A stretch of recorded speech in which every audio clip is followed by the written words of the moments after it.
proporcionalmente nós tiramos muita gente da pobreza aqui. Voltou agora. Como pode voltar lá, mas aqui, quem mais tirou gente da pobreza na história desse país, no tempo, fomos nós.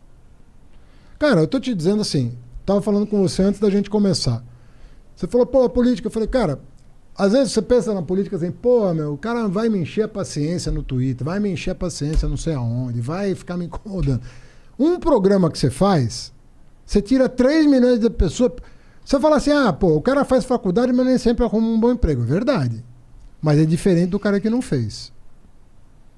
É verdade, mas é diferente do que não fez. Quando você fala que 3 milhões de pessoas fizeram ProUni, se eu tivesse só feito isso na vida, eu já estaria confortado do ponto de vista da minha atuação política. Moralmente falando. Moralmente falando. Falei, olha, 3 milhões de caras... É um erro um pouco pensar assim, né? Se você é o presidente. Não, mas eu não fui. Eu fui ministro da Educação. Você que fez o ProUni também? Foi, porra. Sério? Foi. Eu não sei, pô. Foi da hora demais. Na verdade, você tinha falado. Eu que... Essa Vamos ideia... só reforçar que ele fez o ProUni. Essa ideia saiu diretamente da tua cabeça? Saiu da minha cabeça. Tu estudou uns gringos que já tinham feito algo parecido? Foi coisa engraçada o ProUni. Eu tentei fazer o ProUni na gestão da Marta, na Prefeitura de São Paulo. E não consegui. Não consegui. Aí eu fui trabalhar no Ministério do Planejamento em Brasília. Não conseguiu porque não dava? Não tinha vingou. dinheiro. Não vingou. Não tinha força política para essa ideia no momento. Não consegui implementar. Tá. Era a ideia exatamente a mesma. Mas troca de tributo por bolsa de estudo. Não consegui fazer em São Paulo. Por várias razões. Fui para Brasília no Ministério do Planejamento.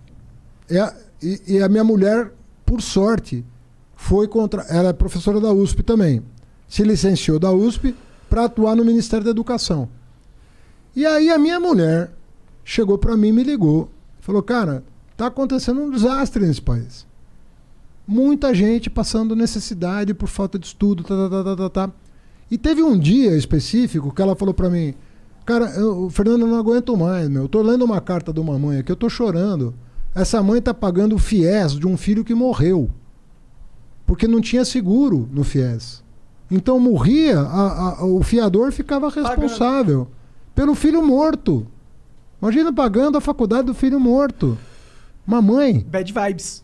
Todo mês tem que lembrar, meu filho morreu e tá aqui um dinheiro que eu não vou ter por causa da morte do meu filho. É isso, cara. A Estela, a minha mulher, a Estela, chorava no telefone. E ela falava, pô, eu falei pra você já, cara, pega aquela tua ideia de São Paulo e traz pra Brasília. Eu falei, mas não deu certo. Nesse dia eu falei, eu tomei a decisão de falar, não, eu vou retomar esses projetos. Ela insistiu tanto, se não fosse ela não tinha problema.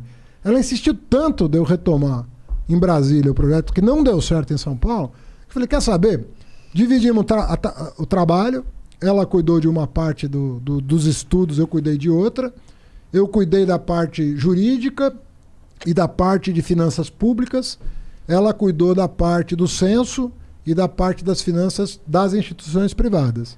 Juntamos os estudos, olhei, falei, fica de pé, vou tentar de novo.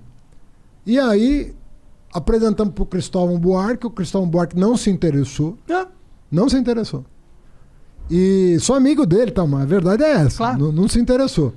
Quando entrou o Tarso Genro, em substituição ao Cristóvão Buarque, sem saber da existência desse projeto, o Tarso me convidou para ser vice-ministro. Eu falei, cara, vai ser do caralho, porque nós vamos fazer junto esse negócio. Quando eu apresentei pro Tarso, o Tarso na hora pegou, botou debaixo do braço, foi até o Lula bateu o martelo. Em um mês, tava no ar o programa. Da hora. E aí, pô, você mudou a vida de 3 milhões de pessoas. Não, foi importante. A minha ex-namorada fez farmácia. Aí você fala, pô, não valeu a pena? De novo, você passa uma vida, né? Você tem uma vida lá, sei lá, 70, 80 anos de idade, 90 anos de idade, se você tiver muita sorte, mais que isso. Mas tudo bem, é sorte. Você passar dos 90 é sorte. Porra. Né? Pode ser considerado um azar também. Ou isso, né? Depende de como você chega, né? Mas o que eu quero te dizer é assim, se você conseguir deixar um legado que mudou a vida de milhões de pessoas, porra, meu, legal. Num país que precisa tanto. Eu sinto que não dá pra, assim, eu não sou... Agora, esse é um programa que eu fiz. E os outros todos? Tá, mas vamos entrar numa crítica, então, nesse sentido da parada de fortalecer o ensino superior. O Brasil, ele tem um problema. Não, eu falei da básica pra ele, me perguntou da básica. Eu entendo, mas eu tô olhando assim pro Brasil, não tô falando do Haddad aqui. Sim. Tô falando do Brasil. Sim. O Brasil, ele teve...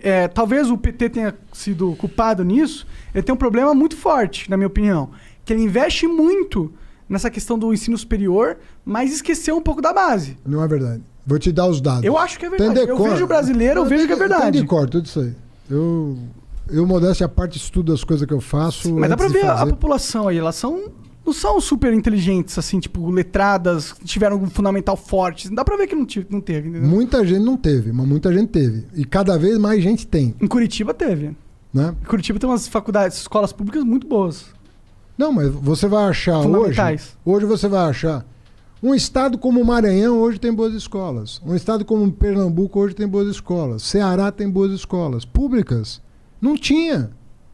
Eu estou te dizendo, nós começamos tarde. O Brasil começou tarde em investir em educação. Você não vai mudar em 10 anos um retrocesso de 500. Eu estou dizendo para você que na abolição da escravidão a gente proibiu o voto do analfabeto para não deixar os pretos votar. E levamos 100 anos para mudar a lei. Não, eu entendo que a gente começa lá atrás. Então nós começamos muito tarde. Eu fico feliz com a tua indignação, sabe? Porque ela não existia 50 anos atrás, 30 anos atrás. Essa indignação que você corretamente... O que eu digo é assim, que começou a mudar. Vai mudar ainda mais? Não sei. Se continuar esse tipo de coisa que está acontecendo em Brasília, não vai mudar. Nós vamos retroceder. Mas não houve uma super desvalorização do diploma? No sentido que, porra, um monte de gente formada aí que não realmente sabe exercer. Mas se a economia bombar, isso tudo se arruma. Mas é ruim você formar as pessoas por estatística, não é? Tipo, você... Estatística como? No sentido, você forma pessoas para elas cumprirem uma função na sociedade, certo? Ah, sim. Você está dizendo dar o diploma por dar. Claro, mas aconteceu muito isso no Brasil, não sei. Houve uma ultrapopularização do diploma. Acontece um pouco no mundo inteiro. Infelizmente tem muita mercantilização de diploma no mundo inteiro. Sobretudo onde é livre. Tem um monte de faculdade aí que dá diploma online, mas que você não aprende porra nenhuma, mas você ganha diploma. Cara, tem muita mercantilização. Tapa na cara aqui, mano. Chega pra lá. Tem muita mercantilização de diploma mesmo. E você não acha que o governo incentivou Agora, se deixou de... Na minha época de ministro, eu vivia fechando faculdade. Porque tinha uma lei chamada Sinais que permitia ao ministro fechar um curso. Esse curso é uma porcaria, fecha. Eu cheguei numa portaria, numa canetada. Você botar na internet aí, você vai ver. Numa canetada, eu cheguei a fechar 22 ou 24 mil vagas de direito. Porra! Acha na internet. Numa canetada. Pá, fecha. Isso acabou. Não tem mais. Você não ouve mais falar de um ministro com o peito de fazer um negócio desse. Não tem mais. Mas quando eu era ministro, tinha. Por isso que eu falo, você precisa me conhecer melhor. Claro, mas aí a crítica não é sobre você, na verdade. A crítica porque para ter peito de fazer... E eu não estou falando de escolinha de fundo de quintal, não. Eu peguei... Uma escola milionária, que estava lucrando muito. Estava lucrando muito, mas dava curso ruim, mandei fechar.